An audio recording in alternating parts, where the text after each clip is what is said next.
Every athlete leaves something behind. Not just records, but moments that changed the way the game felt. Some stories are loud. This one isn't. Tonight, we slow it all down. And listen. This is Aaron Rodgers, the quiet legend who changed the game forever. Whispers of the unseen game. A boy with soft green eyes once wandered beneath the slow-fading sun of Chico, California. The streets pulsed with the quiet rhythm of small things. Bikes tilting on hot pavement. A neighbor's radio murmuring a forgotten song. Sprinkler heads ticking like old clocks buried in browning grass. In that background hum, he heard something else. Timing. A different kind of music. Subtle, hidden. The pause before a cut. The lean before the leap. The breath between footsteps. He listened for it, not with his ears, but with something older than instinct. Something deeper. He wasn't loud. He didn't need to be.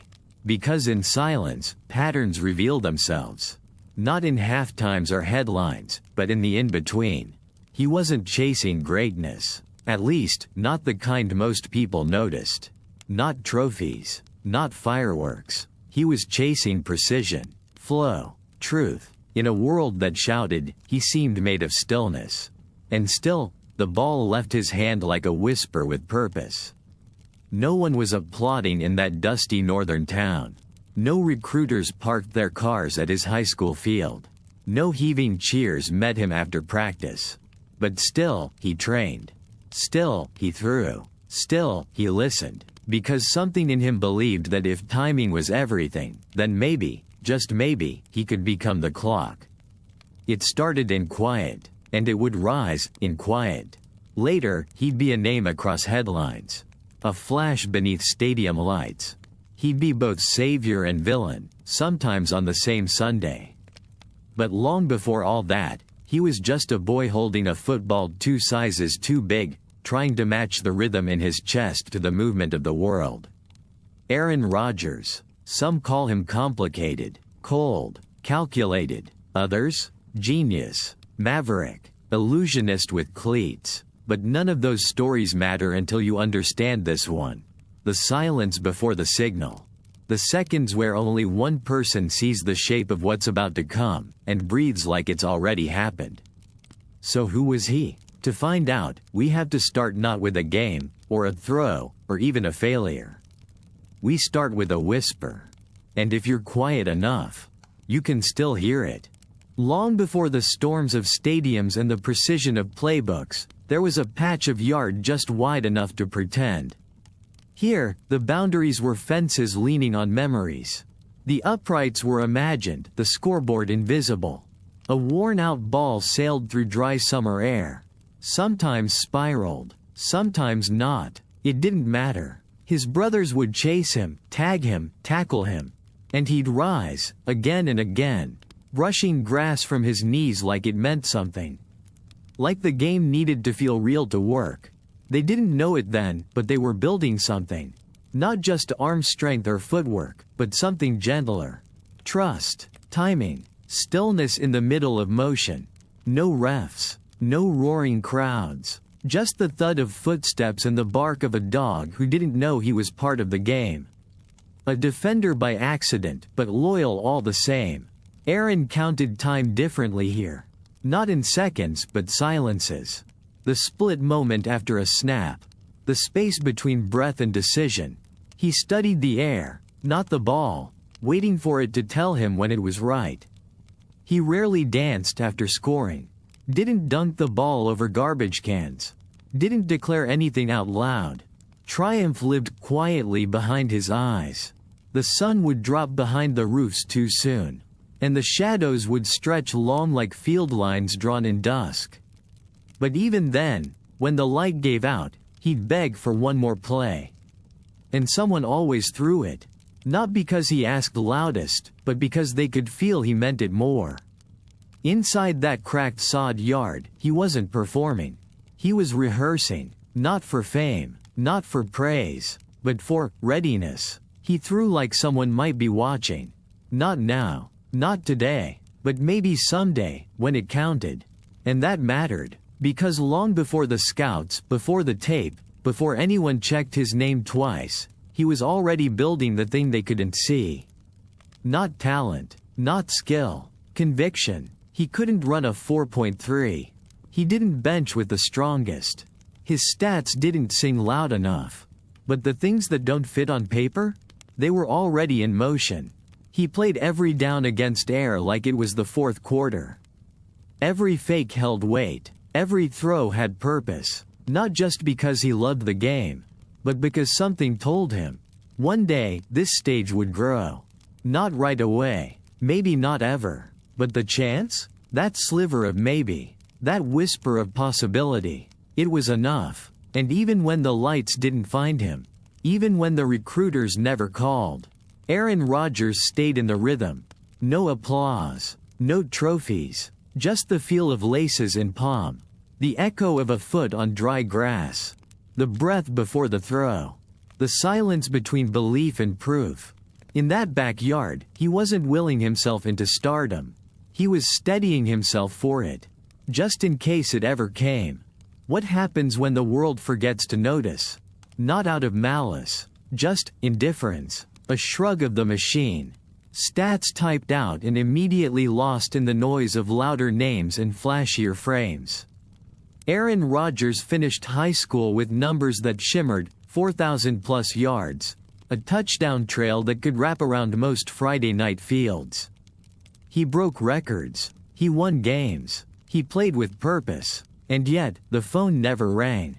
No letters poured in. No 5-star promises. No cameras in the living room on signing day. The verdict was quiet, but it was clear. Too small. Too lean. Arm strength decent, but not dazzling. No pedigree. No blue blood legacy. GPA? Impressive. But SATs don't throw touchdowns on Saturdays. That kind of judgment doesn't scream. It whispers. Late at night. After practice. After effort. When the dream starts to slip just slightly, like breath beneath a cold sky. He smiled anyway. At least on the outside. Inside, the mismatch began to grow between what he believed and what the world believed of him. Because deep in his chest, he felt something others couldn't measure. Not a chip on the shoulder, but an ember in the ribs. A small, stubborn kind of fire you don't cheer for, but can't put out. His coach tried, sent tapes, made calls, knocked on the usual doors. But the recruiters shook their heads or didn't answer at all. Aaron wasn't angry. He wasn't ready for anger. Not yet. He kept throwing, kept studying, kept breathing in his own rhythm, even as the field around him emptied, and the future most kids dreamt of grew further away. Some called it bad luck.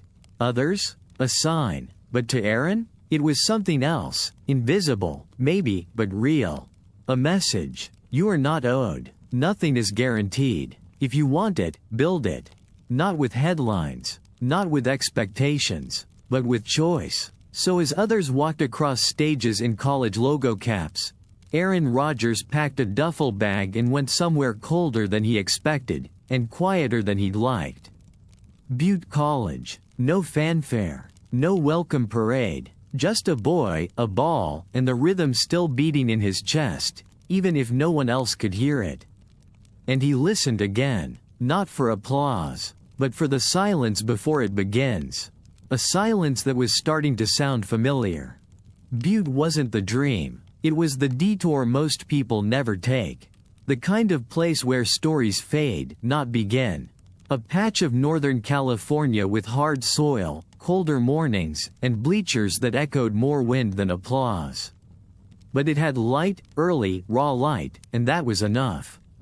Aaron arrived with no guarantees. No line of fans. No reporters asking questions about destiny or expectations. Just a bag, a helmet, and the same quiet fire. Practice didn't come with fanfare. Just frost underfoot and drills under fog. Fields where steam curled off breath and cleats bit into frozen ground. The kind of environment that doesn't just test athletes, it filters them. Separates wants from wills. He didn't complain when plays broke down. Didn't groan when protection missed or routes ran wrong. Instead, he adjusted. Quietly. Precisely. Because under the cold, under the silence, he was learning something. Control. Not of defense or outcome, but of self. Of mind. Of pace. Ball in hand, he began carving space, one throw at a time. Not flashy, not urgent. Just clean spirals that hummed with intent. He read the game like a foreign language he'd already memorized. Inspoken space became opportunity. A glance, a twitch, the wind's lean, all part of the language. And someone was watching, not from the sidelines, but casually. A visit. A recruiter from Cal. The kind who'd seen greatness dressed in many clothes, but rarely imbued blue and white.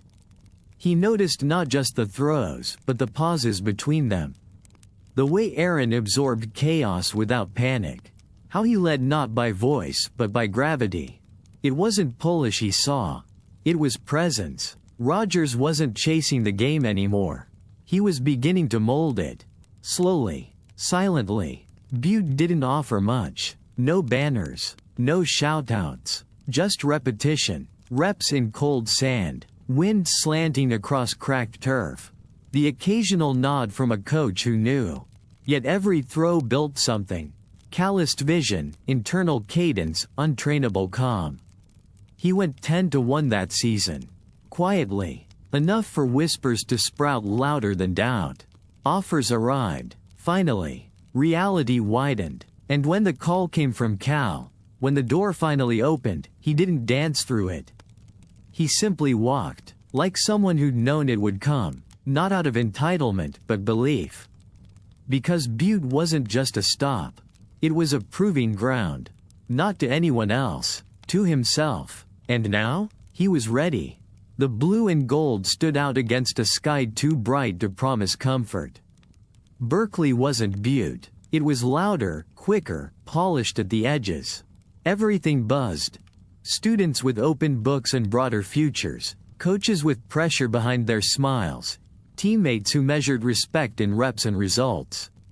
Aaron arrived quietly. A transfer. An outsider. The locker room wasn't waiting for him. The huddle wasn't his, not yet. He knew this rhythm by now. Listen first, speak rarely, earn inch by inch. They handed him a clipboard. He took it with calm hands. Backing up wasn't a punishment. It was a pattern, one he'd learned to navigate. He watched Kyle Buller's replacement, read every cue on the field like margin notes in a book. Pen in hand, helmet ready. He wasn't there to take over. But he was ready when it happened. The first snap under center at Cal didn't arrive with fanfare. But the ball left his hand the way it always had, with purpose. As though it already knew its destination before the route had even peaked. The throws stacked. Then the starts came. Then the questions. Who is this kid? He didn't answer them with words. He let the tape do it. And then 2004 happened. That afternoon against USC, the #1 team in the country, he became something else. Something undeniable. Throw after throw, he hit targets like they were magnets. 23 completions in a row. It wasn't adrenaline. It was certainty. Calculated grace wrapped in composure. USC didn't just bend to him, they couldn't reach him. It wasn't just football. It was geometry, tempo, alchemy. They lost that day by 6. But the scoreboard missed the point. Scouts whispered his name now. Networks showed replay after replay. He became the kind of player they no longer overlooked. From Butte to Cal, now the combine conversations. Mel Kiper tense at the microphone. Analysts praising mechanics. That release. Those reads. The engine revved. And Aaron Rodgers smiled some, but only slightly. Because he knew the game too well. Watched it too long from sidelines and soft chairs to be seduced by numbers alone. 1 year of eligibility left. But staying seemed unnecessary. The window had opened, and this time, he didn't let it drift shut. Declaring for the draft wasn't a leap, it was a step. The next step in a path that never raced, only pulsed. Quietly, forward, he bought a suit, practiced handshakes, prepared for interviews that would ask about ego and leadership, about his size and his poise.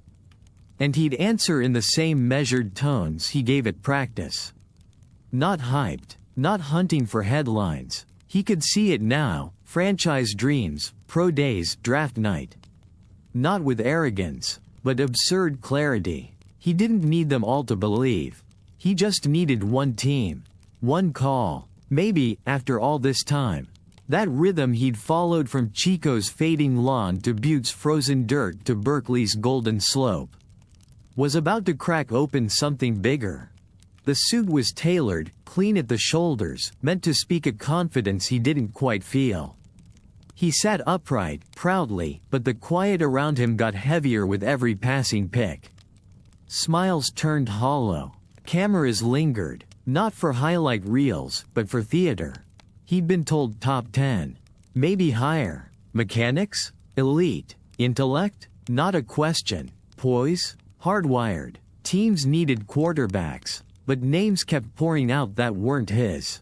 5 picks. Then 10. Then 15. Each name that echoed from the podium chipped away with a silence Aaron knew too well. The same kind he lived with growing up in Chico, at Butte, even at Cal before the USC game changed everything. He smiled, mostly out of effort. The ESPN clock ticked. Analysts mumbled now. Speculation turned stale. He became a face framed in awkward glances, green tie, clenched jaw, the eyes of a man solving a harder equation than what showed on paper. It wasn't embarrassment. Not exactly. It was becoming familiar again. Being overlooked. Graded on surfaces, on guesses. And then, 23. Still not him. It wasn't anger in his gut. Not yet. Just a certainty hardening. Like a map was redrawing itself, one ignored step at a time. 24. A phone vibrated. The logo blinked. Green Bay. He answered. Polite nod. Quiet relief, dialed low. The commissioner called his name, and when he shook the hand, smiled for the flash, held up the jersey, green and gold. Something underneath it didn't join the moment. Because while the draft ended that night, the shadow had just begun. Brett Favre. That name didn't hover over the franchise, it devoured it. Future Hall of Famer. Icon. Irregular genius. Chaos personified and beloved for it. And now, Aaron Rodgers, picked not to beat someone out, but to wait. To hold a clipboard near a living storm. To defer. 23 teams had said no. Green Bay said maybe. But the path forward would not be paved. It would need treading. There were no promises. There were no assurances he'd ever play. That jersey? It didn't feel like destiny. It felt like patience. And yet, something about it felt honest. Uncomfortable, but honest. Because nothing about Aaron's journey had come loud or easy. And becoming a quarterback in Green Bay might be the hardest thing of all. It felt like limbo more than legacy. 3 years. On the sideline. In uniform, but unseen. Aaron Rodgers walked the halls of Green Bay locker rooms as a quarterback without a command. A student without a canvas. Each Sunday, he wore number 12 like an unopened letter. And in front of him stood a man who was myth before Aaron ever shook a professional hand. Brett Favre didn't mentor. Not in the traditional sense. He didn't break down coverages on film or guide thoughtfully through drills. He was instinct and improvisation. A storm made of signals and legend. Beloved for it. Forgiven endlessly for it. The fans adored Favre. Worshipped, even. Rodgers? He was a shadow trailing a comet. Precise. Quiet. Patient almost to a fault. He mimicked footwork. Memorized timing. Studied tendencies not found in playbooks. He learned not through teaching, but through observation. No one wrote songs for understudies. And Green Bay wasn't eager to make room. Rodgers stayed in the background. sharpened everything dull. Foot placement, release angles, pre-snap recognition. But the hardest part wasn't waiting. It was listening. To boos during preseason games meant for someone else.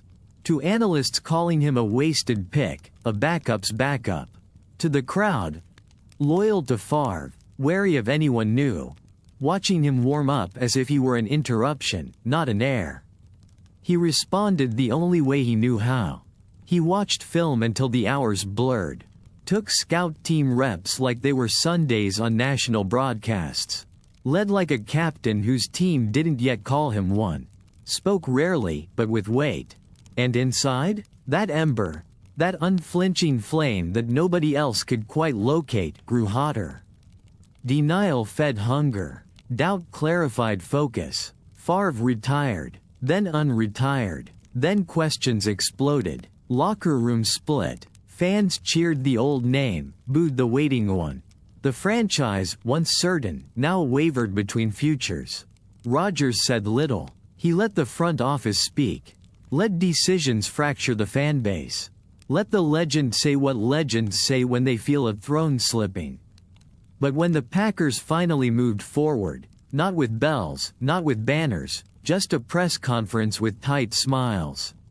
Rodgers sat at the podium with calm eyes and a voice even steadier than before. He wasn't replacing a god. He was becoming something different. Not an echo. A new signal. Years in a locker room that didn't need him had forged a player who no longer needed permission. And when he stepped onto Lambeau Field, finally as QB1, he didn't clench the moment. He absorbed it, not to prove he was Favre's equal, but to show he was something else entirely. They didn't clap when he ran out. Not all of them. Training camp hissed with suspicion. Some booed, some stared, arms crossed like they were watching someone test drive a car that didn't belong to him. The locker room was quieter, tighter. Not cold, but cautious. Because when you follow a legend, you don't walk into opportunity. You walk into resistance. Aaron Rodgers padded out to practice in the very cleats that had kept him sidelined. Helmet buckled, laces pulled taut with something between hope and resolve. And when he called the first snap, his voice sounded like it had been waiting its whole life to be heard. Not yelling, not theatrical, but unmistakably his. The throws came simple at first. Slants and outs. Timed checkdowns that hummed with muscle memory, sharpened from 3 years in the shadows. But then came the deeper cuts, sideline throws delivered with surgical rotation, threads between bodies that didn't leave time for doubt. He wasn't performing, he was presenting. By week 1, the noise hadn't gone away. But people were watching now. Differently. The game slowed down when he was under center. Tempo obeyed his breath. Footwork, crisp, deliberate, reading defenses not just like a quarterback, but like someone who had lived as their understudy. And then the season began. First series, he moved the Packers downfield not with flair, but with clarity. Each completion a reminder. Each read a rebuttal. Not to fans or management. To history. To the idea that succession must break before it bends. The first win didn't earn him a parade, just a nod. A soft turning of conversation in the bars, in the broadcasts. Maybe he's okay. Then more wins. Sharper throws. Quiet command. And slowly, the air shifted. By mid-season, he was no longer not Favre. He was just Aaron. But success comes in shadows too.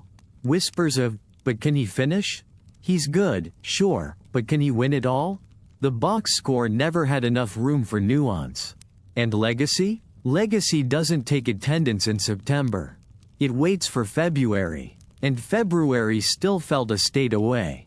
He kept his head down. Stayed still in interviews. Never let the edges fray on camera, even when the playoffs slipped just beyond reach. Because he knew, greatness doesn't always gallop. Sometimes, it creeps. Sometimes, it takes seasons just to open the door. And sometimes, it comes not when the world demands it, but when you're finally ready to hand it over calmly. a perfect spiral in motion, to destiny. The cold came early that year. Green Bay mornings stiff with frost, breath rising like ghost signals between linemen, cleats slicing quiet across frozen turf. In the distance, a new hum built. Not of noise but of something clean, efficient, rehearsed to the point of vanishing. Aaron Rodgers came into that season not with fire in his chest, but rhythm in his veins. It wasn't flashy. It wasn't loud. It was surgical. Each week, he unpacked defenses like riddles he already knew the answers to. Shoulders squared, eyes tethered to safety rotations, feet timed like a pianist's hands, toes drawing protection schemes with invisible chalk. The pocket wasn't a place anymore. It was a feeling. And that year, for the first time, every beat matched the one inside him. There were no MVP chants yet. No headlines of destiny. Just clean drives. Controlled chaos flattened under his gaze. Every small throw a hinge to something bigger. Every silent cadence a knife in disguise. By December, the Packers were no longer hopeful. They were inevitable. They slipped into the playoffs as a sixth seed. Uncelebrated. Unspectacular. And that suited him fine. Because the road was cold. Rough. Unwelcoming. And he thrived in places like that. Philadelphia. Atlanta. Chicago. He carved through each city like a whisper under their door. On the field, it was eerie, how calm he stayed. As if pressure had long since lost the power to shape him. Then came Dallas. Bright lights. Heavy expectations. A stadium built for coronations, not upsets. But Aaron didn't rattle. When the ball left his hand, it didn't glide, it hunted. Pinpoint lasers to Jordy, slants that bedtime to Greg, perfect windows that only existed for a breath, and he always found them. And when the final whistle blew, the confetti falling like snow. Lombardi came home, his home. He didn't dance. He didn't shout. He held the trophy like he held the ball, gently. And in the tunnel afterward, away from cameras, someone asked what it felt like. He paused before answering, then said quietly, "It means I was right. Not about life, not about critics, but about waiting, about listening, about trusting the silence before the throw." He hadn't just won a Super Bowl. He had finally thrown the pass he'd been winding up for since Chico. Since the cracked backyard. Since nobody answered the phone. The world called it a breakthrough. But for him, it was just one more step. On time. And perfectly in rhythm. He won. He threw touchdowns only a handful of others could even imagine, let alone deliver. Back foot lasers across rolling pockets. No-look zips between double coverage. Game after game where the improbable became routine. Efficiency became artwork. Injuries were dodged not with luck, but timing. He read defenses like they were printed in slow motion. Mapped triggers to motions, disguised intentions like sleight of hand. And for years, that was enough. But something strange lingered. There were cheers, yes. MVP trophies. Applause swelling from Lambeau into living rooms across the nation. And yet, so few called him beloved. So few rushed to name him face of the league or soul of the sport. They reserved that voice for others, more boisterous, more scripted to the page. And even in the city he carried, a distance unfurled. He didn't fight it, didn't beg to be embraced differently. He simply withdrew, half step by half step. Interviews grew shorter or sharper. Words measured twice and spoken once. No PR polish, no giddy promos. Just measured phrases, phrased precisely. To some, that was arrogance. To others, mystery. Whispers trickled in from teammates, ex-players, media. He's hard to know, doesn't connect, doesn't inspire like Brady, doesn't celebrate like Mahomes. And beneath that, more biting ones, aloof. Cold, calculated. But they missed what Aaron Rodgers valued most. Stillness. Control. Truth. Not just winning, but the asterisk why behind it. While others chased legacy, he chased execution. While many fed off adoration, he strained for sharpness. And in doing so, he became harder to package. Less of a brand, more of a signal. He didn't speak for likes. He spoke when it mattered. When a teammate needed calming in the huddle. When a sideline play needed rewriting in real time. When the world needed to know that football wasn't identity, just art. But in rooms where narratives were built, louder voices sculpted the statue faster. And so, the contradictions piled up. He's a genius quarterback. He's a difficult leader. He's carried teams. He's lost the big games. He's misunderstood. He's misunderstood * on purpose. None of it fully landed, not because it wasn't true, but because it wasn't full. And while stats stretched into the cosmos, and throws piled onto tapes that would be studied for decades, it seemed that Aaron's name never fit easily into the warm sentences meant for legends. Not because he hadn't earned it, but because he hadn't asked. And in an era where invitation was everything, he had only ever extended one. Watch the game, not the interviews, not the narratives. The game. See what he saw. How coverages move like tides. How space appears one breath before it's gone. How a flick of the wrist can look like coincidence, but feel like choice. He never played for the camera. He played for the rhythm. And rhythms don't win popularity contests. They just keep going. Whether you understand them or not. It didn't break all at once. That's not how it usually goes in stories like this. Things fracture quietly. A missed call here. A strange quote there. A glance in a hallway that doesn't linger long enough. For Aaron Rodgers, the split with Green Bay didn't arrive as betrayal. It arrived as erosion. A slow wearing away of trust, from both sides. It began with decisions made behind closed doors. Draft picks that didn't call his number. Wide receivers passed over for future plans. A quarterback drafted while he was still playing like one. They said it wasn't personal. But how could it not be?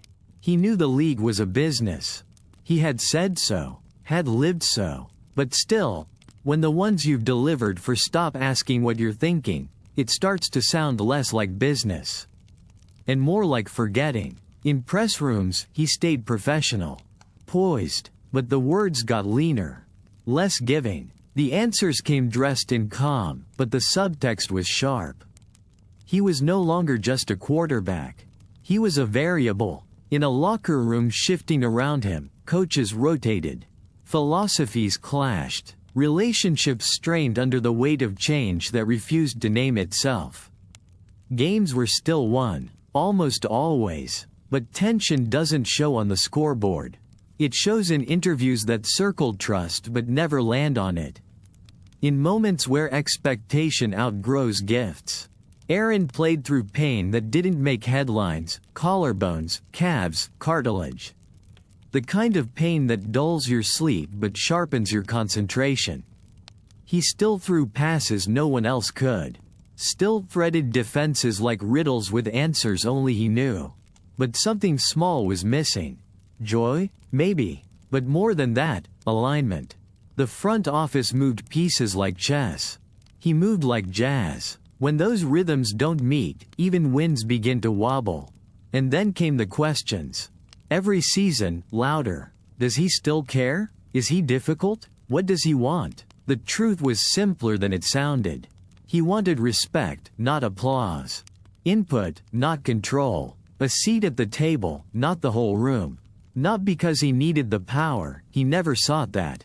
But because after almost 2 decades of giving everything, he'd earned the right for his voice not just to echo, but to land.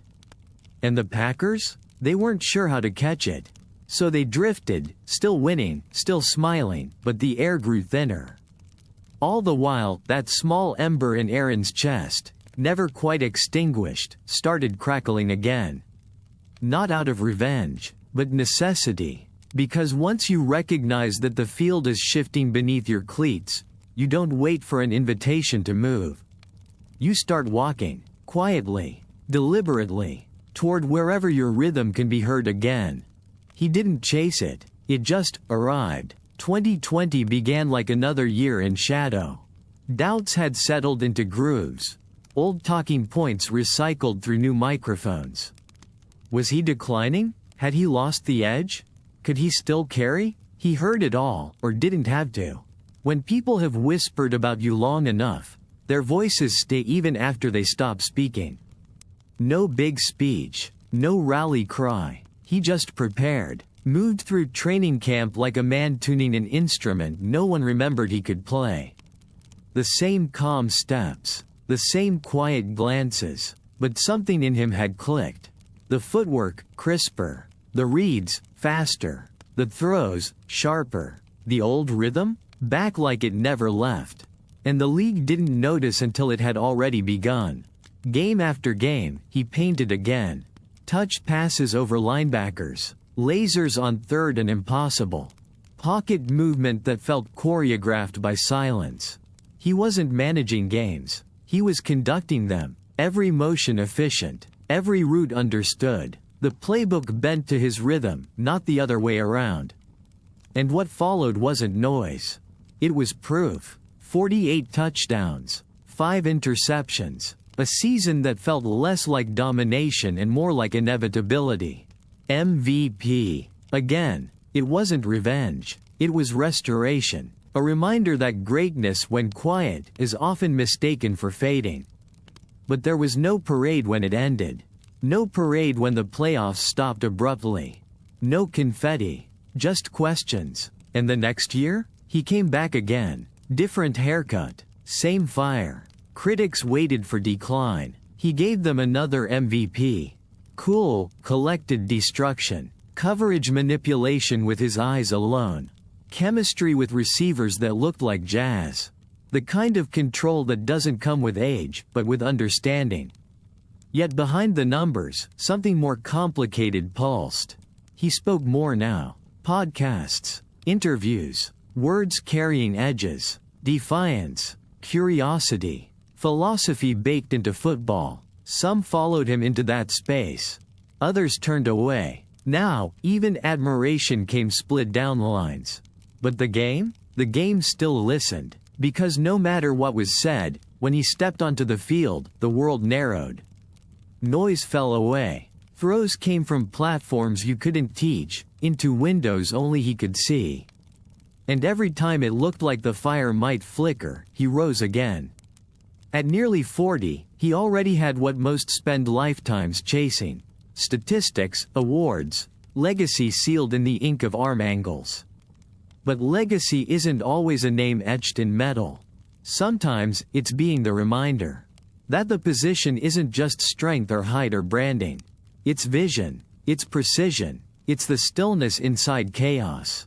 And though Green Bay, even now, wrestled with what he meant to them, what he meant to football was never unclear. He didn't always speak your language, but you always knew what he said when the ball left his hand. It didn't end with shouting. No screaming fallout, no slammed doors, just silence growing louder, until even the echoes stopped returning. The goodbye between Aaron Rodgers and Green Bay unfolded the way some glaciers fall apart. Slowly, decades in the making, until the fracture finally shows. But by the time it's seen, it's already too late. He felt it long before they admitted it. In small decisions, in absences, in gestures that used to come unprompted, but now needed asking for. Each off-season stretched into question marks. Will he come back? Should he? Backroom quotes trickled into headlines. Anonymous sources. Complicated, sensitive, different philosophy. And around it all, Aaron remained careful. Not angry, not dramatic, just increasingly distant. He had given them years. Thrilling ones, winning ones, legendary ones. He had lifted that city through wind and snow and expectation. But at some point, they stopped meeting him where he stood. The decisions, the personnel choices, the draft day puzzles, they stopped aligning with the rhythm he trusted. And when the rhythm disappears, the silence fills in. He showed up anyway, played anyway, won anyway, MVPs stacked like reminders. But reminders don't last when futures are already being planned without you. And when he walked off that field, maybe for the last time, he didn't do it with fire. He looked up, nodded, as if to say, I know. The front office wouldn't say the word rebuild. Not directly, but their moves whispered it all the same. Younger, cheaper, next. Aaron wasn't next. He was still now. And so came the calls. The meetings. The staring matches across tables with too much history between them. No one wanted to say it first. So they let time say it for them. A trade began as a footnote, then a rumor, then a storm. New York. A team craving leadership. Spotlight. A story.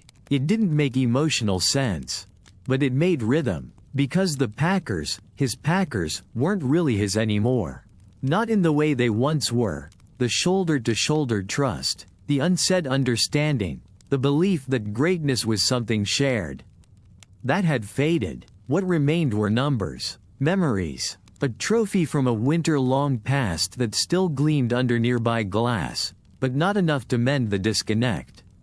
So as the camera crews crowded the tarmac of a different city, as green became a different green and 12 became a number with new meaning, he left. Not with resentment, with release. Sometimes, staying too long makes you forget how much of you is still alive. Aaron Rodgers didn't leave the Packers to chase something. He left because something was no longer being chased with him. A goodbye wasn't necessary. Because you only say goodbye to something that still feels awake. And Green Bay? That chapter was already asleep. Now, he walked into whatever would come next. Not for redemption, for clarity, because legends don't retire in silence. They simply change jerseys. He arrived carrying years, not luggage. New York wasn't just a change of jersey, it was a rebirth dressed in a different shade of green. The city didn't wait to whisper its judgment. It roared, headlines flared, talk radio burst open with takes loud and urgent. Was he the missing piece? Was he too old? Was this myth arriving an hour too late? Aaron Rodgers didn't answer. He smiled. Training camp was humid, crowded, electric with possibility. Cameras chased him from drills to locker room to soundbite. But Aaron ignored the spectacle. He focused on rhythm. He tossed passes not for show, but for sync. Timing with a new receiver is born in silence, in subtle eye flashes, in split-second nods. And in New York, that process began the moment his fingers touched laces. Garrett Wilson ran routes like poetry interrupted. Aaron matched them with punctuation, tight, precise, deliberate. Teammates spoke of reverence, not because of fame, but presence. He didn't demand attention. He pulled it, gently. They called him Yoda, Obi-Wan, teacher with cleats, wizard with a cadence. And for the first time in years, he laughed without translating it. The playbook unfolded in his mind like a map drawn in layers. He'd flip through it mid-conversation, suggest sets with calm authority, test audibles with a wink and a shrug. Jets staff whispered about how sharp he looked. Quicker than expected, throwing better than hoped. The energy was different, not borrowed, blended. He attended Knicks games. Threw first pitches, walked Central Park in sunglasses and understatement. New York offered anonymity, not in obscurity, but in difference. A city too big to orbit anyone. And he liked that. The weight of legacy didn't shrink him. It freed him. Gotham didn't ask who he used to be. It only cared who he was now. And he was ready. Harder training than ever. Cold tubs at dawn. Film dissected frame by frame. As if every corner blitz were a puzzle and every throw a thesis. There was laughter between drills. Niceties became friendships. Linemen looked over their shoulders and smiled when he adjusted a protection with one raised brow. He wanted this, all of it, to lead again, not toward old glory, but new silence. Because his rhythm had returned, once buried under fractures and tired expectations, now alive again in a locker room that listened. No drama, no slights, just a man in year 19. Beginning again. The night was perfect. Sky draped in confidence, crowd alive with belief. New York buzzed like it had waited decades just for this. Broadway had a new leading man. Aaron Rodgers stood in green, not the quiet hue of Wisconsin, but the electric pulse of Gotham. Jets fans roared with every warm-up snap, every flick of his wrist. Hope wasn't whispered anymore. It screamed. And for 4 plays, the dream held. First, a handoff. Safe. Steady. They cheered. Second, a short pass.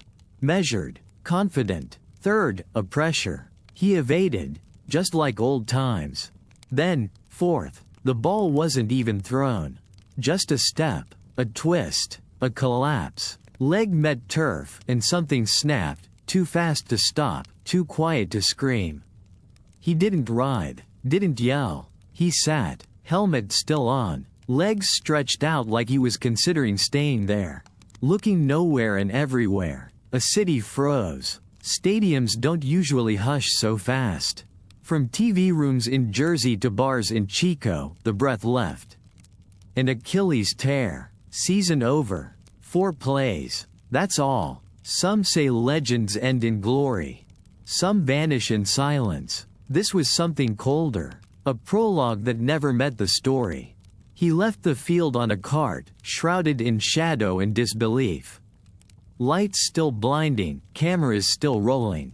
Arm around the trainer, but eyes forward. Not sad, not angry. Resolved. He missed press conferences. Spoke softly days later. Said he would be back. Not someday. This season. People laughed. Doctors doubted. But the man on that cart wasn't done. Because inside, he didn't see 4 plays. He saw a comma, a pause, a moment that asked the question every champion must answer. What do you do when the curtain drops too soon? He chose silence, then recovery. Before the scars even closed, he was watching tape, talking to rookies, nodding on the sideline at throws he's not yet allowed to make. Every step since has been slower than his will, but measured. And while the world spun stories of endings, Aaron kept writing towards the middle. Because the ache wasn't just in the tendon. It was in the unfinished measure, the rhythm interrupted. And whatever came next, whatever throw he'd one day uncork again.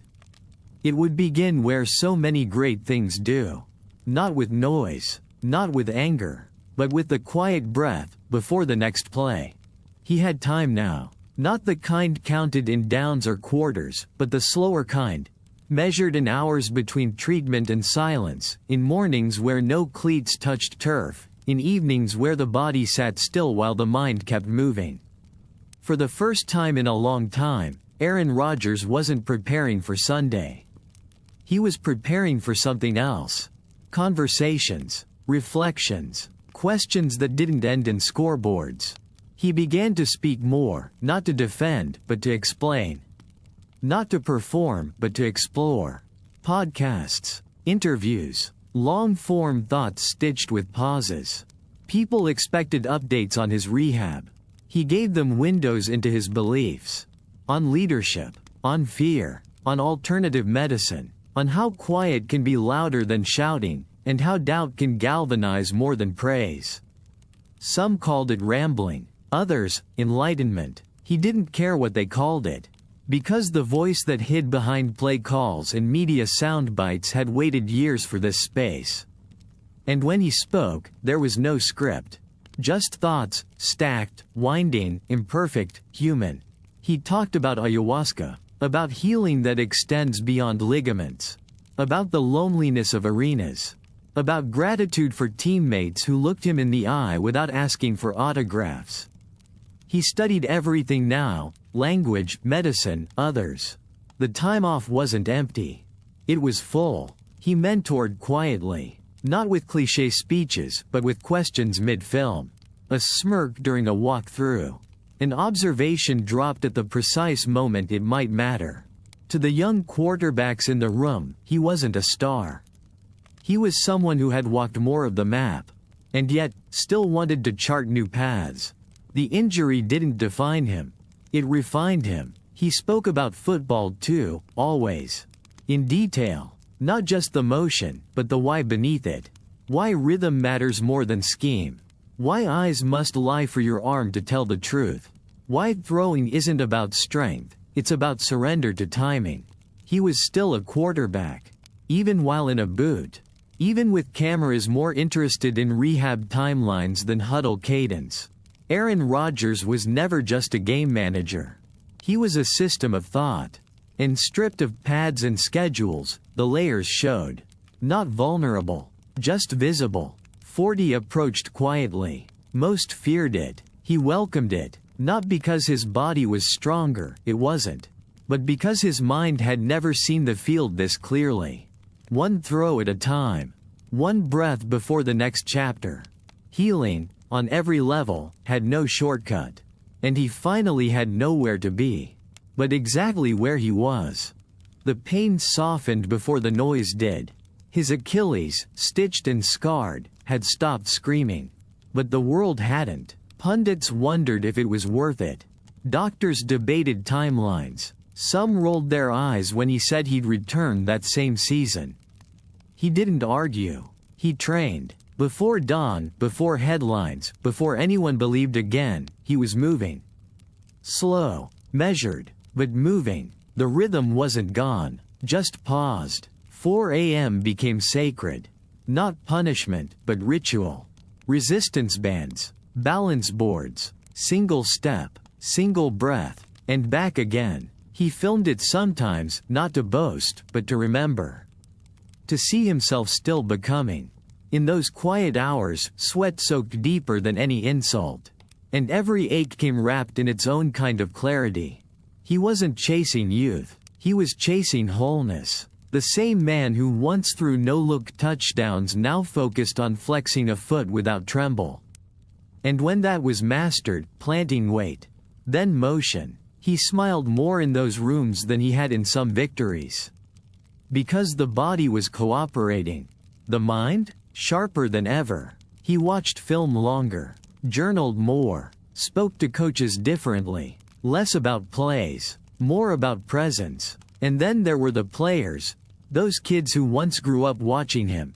Now listening as he dissected the geometry of leverage. The nuance between hesitation and patience. He wasn't just recovering. He was transmitting. Even dressed in sneakers and a compression sleeve, they followed him. Not because of what he'd done, but because of how he explained it. He spoke, too, beyond football, about fear, about breathwork, about mushrooms and manhood and how the world isn't made only of binary answers. It made some squirm. He didn't care. He wasn't trying to be right. Just to be understood. Through podcasts, panels, dinners in dim rooms with old friends and new learners. He became less icon, more oracle. Still throwing when no one was watching. Weighted balls, foam turf, no defenders, just muscle memory returning like a ghost of certainty. He never gave a definitive date. Only said, sooner than you'd think. And at night, alone with the scar and the hours that stretched too long, he whispered private promises to himself. Not for glory, not even for closure, but for the simple truth. He wasn't done. The play just hadn't started yet. There's something different about knowing the end is closer than the beginning. Not morbid, not mournful, just precise. Aaron Rodgers knew. He felt it not in pain, but in perspective. The clock didn't tick louder, it simply pulsed differently. Conversations with teammates lingered longer. Film sessions became more than prep, they became archive. He studied still, practiced still, laughed still, but he also watched. Watched the way rookies tied their shoes, hurried, hopeful. Watched coaches instruct with urgency they thought was subtle. Watched his own body warm slower, respond quieter. Yet, his arm? Same fire. Same snap that defenders still undercut too late. Same spiral that found windows even air didn't talk about. The game hadn't left him. But it had changed around him. He could see it now. How legacy isn't written in reins, but in return. The willingness to show up again and say, yes, still willing to lead, still ready to learn, still here when it's easier not to be. The Jets hadn't just received a quarterback. They received time, lent from a man who no longer had to give it. And he gave it anyway. He woke early not to prove something, but to feel something. To look the trainer in the eye and say, let's go again. To feel that slight burn behind the knee as proof the muscles remembered. This wasn't about grand exits. It was about aligned ones. He wasn't afraid of walking off someday. Just of doing it before the rhythm was finished. And so, the coming season, who knows how many it holds, began to form not as a campaign but a canvas. He'd play, yes, but more than that, he'd compose. Read defenses like he read moods. Deliver passes like they were apologies, confessions, affirmations. Stay in the pocket not to absorb hits, but to give trust. Let the game slow not from age but wisdom. Even the doubts, the distractions, the headlines, none of it mattered now. Because he finally understood, not everything needs proving, some things just need witnessing. And if this really was the twilight, if the window was closing inch by inch, then let the last light be honest. Let it say, he came back, not to reclaim, but to complete. Because for Aaron Rodgers, they never saw the clock he played by. But the rhythm? It never missed. He woke before the sun again. No alarm, no nudge. Just instinct pulling him from bed like it still had something to say. Outside, New Jersey held its breath, still wrapped in fog. The kind of morning that asked for patience. Aaron didn't rush. He moved through routines like they were rituals. Stretch, heat, breath control. The small, unseen work. The work people stop doing when they think their story's already told. But he never believed that. The season was drawing near. Whispers built into questions. Would he play week 1? Would he be the same? But those weren't the right questions. The right question was, would he meet the moment? Not perform it, not overpower it, meet it, shaped it like water does to stone. He knew his body now, each ache, each twitch, each limit asking to be negotiated rather than ignored. Rehab wasn't just recovery, it was recalibration, and something odd had happened in all those quiet months. The hunger had become gentle. Not soft, just precise. He didn't need to silence doubters, only to listen to the rhythm still whispering inside him. Not louder than before, but purer. In practice, he didn't bark orders.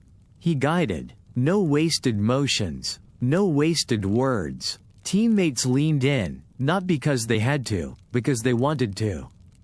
Because he passed the ball like he passed a gesture, a look, a nod, a truth. The young receivers began running cleaner routes. Linemen started anticipating what wasn't said. The team didn't become his. It became ours. This was no longer about legacy. That word had grown stale. Now it was just about presence. Could he be all here? Not just in snaps or games, but in breath, in eye contact, in trust, snap by snap, season by season. When he rewatched tape now, he noticed more than coverages. He noticed posture, energy, fear in a cornerback's shift, confidence in a safety's weight.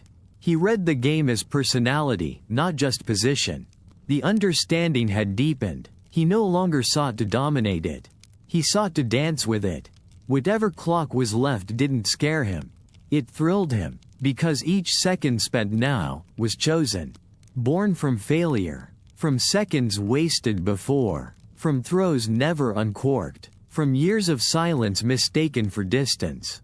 He was close now, close to the return, close to the sound of pads again, of breath clouding under stadium lights. But something deeper than football pulsed beneath it. Presence, the kind that doesn't beg to be noticed, only lived. He exhaled, and smiled. Whatever came next, pressure, praise, loss, light, he would greet it the same way he always had.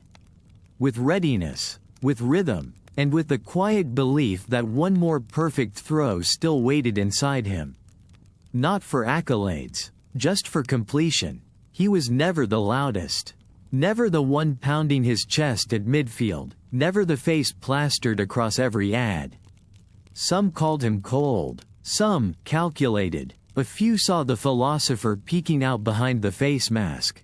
But the ones who truly watched, the ones who studied the way a throw curved just beyond gravity's reach, they knew. Aaron Rodgers didn't chase the moment. He shaped it. His career wasn't built on a single highlight. It was a mosaic. Fragments of impossible throws, sideline whispers, tense silences, narrowed eyes behind a visor. 1,000 small choices that said, trust the timing. From Chico to Butte to Lambeau to MetLife, he remained the same clock behind the curtain, quiet, precise, patient. Not flawless, not infallible, but aware. In an era built on noise, he whispered. Let others shout. He adjusted the route, checked the protection, waited just long enough. And then, without warning, he let go. Ball snapped from his fingers like it had somewhere to be. Like time itself depended on that single flick. Often, it did. There were losses. Plenty. Cold nights when the rhythm slipped. Seasons ending a play too soon. Moments that cast him more as mystery than messiah. But that's the thing about musicians. They don't always play for applause. Sometimes, the beauty is just in keeping tempo while the room falls apart. So maybe legacy isn't the volume of your voice, but the substance of your silence. Maybe it's not being the headline, but the space between lines. He may never fit neatly into the boxes built for legends. Too thoughtful, too distant, too human. But go back, watch the tape, not the highlights, the subtle stuff. The feet, the eyes, the breath between reads. That's where you'll find him. And one day soon, when the field finally stands still, when the cleats come off and the cadence falls quiet for good, there will be no parade loud enough to describe it. Because how do you celebrate a rhythm you never quite heard, but always felt? He'll walk off, not waving, not weeping, just knowing. He was the whisper in the noise. And somehow, against all odds, that whisper endured.